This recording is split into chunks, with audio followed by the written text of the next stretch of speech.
آپ کی حکومت آج باقاعدہ طور پہ 63A جو نظر ثانی کیس ہے اس میں فریق بن گئی ہے، لیکن دوسری طرف سے یہ الزام بھی لگایا جا رہا ہے کہ آئینی ترامیم لانے کے لیے آپ لوگ جو بھی حربہ آزمانا پڑے وہ آزمائیں گے، خواہ اس سے عدالت کے اندر تقسیم ابھر کے سامنے آئے یا پھر عدالت کے فیصلے کے اوپر عمل درآمد نہ ہو۔ بیرسٹر گوہر صاحب کل دعویٰ کر رہے تھے ٹاک شو میں کہ ان کے چند MNA سے رابطہ بھی ان کا نہیں ہو پا رہا، تو یہ جو تمام کنٹروورسی ایک ممکنہ آئینی ترمیم کے حوالے سے ریوالو کر رہی ہے، یہ میں جاننا چاہوں گی کہ حکومتی حلقوں میں اور مسلم لیگ نون کے حلقوں میں آپ لوگ مطمئن ہیں اس طریقہ کار سے؟ جی، ہم سب نے مشاہدہ کیا ہے کہ 18ویں آئینی ترمیم اور 2009 میں جب عدلیہ کی بحالی ہوئی تھی، اس کے بعد سے پاکستان کی حاکمیت کا جو ارتقا ہوا ہے، جو عدلیہ اور اس کے معاملات ہیں اس پہ ارتقا ہوا ہے کہ اب اس آئینی ترمیم کی ضرورت ہے اور ہمیں اس پر آگے بڑھنا ہے۔ اور یہ جو 63A جس کی آج ریویو لگا ہوا ہے، آپ کے ناظرین کو میں یاد کرا دوں کہ آج سے 2 سال پہلے سپریم کورٹ نے چند ہفتوں میں اپنا ایک دیا ہوا فیصلہ الٹ دیا، اور اس الٹنے کے نتیجے میں پنجاب کی جو مسلم لیگ نون کی حکومت نئی بنی تھی اس دور میں، وہ بھی الٹا دی گئی۔ تو وہ اس وقت بھی ایک انتہائی سیاسی اور اپنے اختیارات سے تجاوز والا فیصلہ تھا، تو اگر اس کا ریویو اب ہو رہا ہے تو ہم اسے خوشائند سمجھتے ہیں، اور وہ بہتر ہے کہ سپریم کورٹ اپنے دیے گئے معاملے کو، جس پر ابھی تک 2 سال سے ریویو نہیں ہوا تھا، اب ریویو کر دیں۔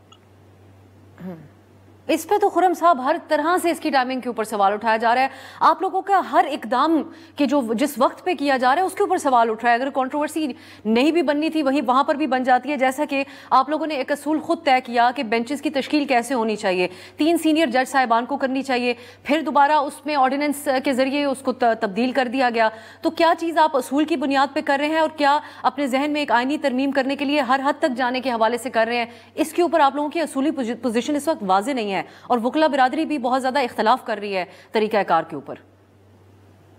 جی، پہلی تو بات ہے کہ 21ویں صدی وکلا کی صدی ہے، ہر چیز پر اعتراض ہوگا، اور جو بھی حکومت میں آئے اس کو سمجھ جانا چاہیے کہ کوئی اقدام بھی جو ہے وہ بغیر اعتراض کے نہیں ہوگا۔ تو لہذا یہ تو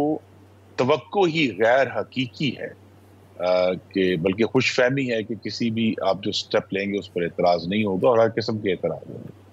دوسری بات یہ ہے کہ ہر لیجسلیشن جو ہے جس بنیاد پر کی جاتی ہے، وہ جب پریکٹس میں آتا ہے تو اس کا پھر نتیجہ دیکھا جاتا ہے۔ تو کوئی لیجسلیشن حتمی نہیں ہے۔ ہم نے پریکٹس اینڈ پروسیجر ایکٹ میں، اگر میں آپ کے ناظرین کو یاد کرا دوں، ایک دفعہ نیا قانون بنایا جس کو اس وقت کے سپریم کورٹ نے اٹھا کر باہر پھینک دیا تھا، اور بڑا غلط کام کیا تھا، غیر قانونی کام کیا تھا، لیکن پھر پارلیمان نے اس پر دوبارہ قانون سازی کی جو آج پریکٹس اینڈ پروسیجر ایکٹ ہے۔ لیکن جب وہ عمل میں آیا تو یہ نظر آیا کہ عدلیہ کے جو اندرونی معاملات ہیں، جس توقع پر یہ کیا گیا تھا کہ جو سینئر ترین جج صاحبان ہیں وہ اپنے ذاتی انا اور مفادات سے اوپر اٹھ کر اپنے عدالتی فیصلے کریں گے،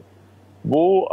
ان پریکٹس جب وہ آیا تو نظر آیا کہ وہ نہیں ہو رہا، اسی لیے پھر اس میں اتنی جلدی آرڈیننس لا کر ترمیم کرنی پڑ گئی۔ لیکن جو بنیادی اصول تھا اس کے اندر، وہ میں آپ کو واضح کر دوں، بنیادی اصول تھا جو آج بھی قائم ہے کہ جو 184(3) اور بینچ بنانے کا اختیار اب بلا شرکت غیر چیف جسٹس کے پاس نہیں ہے،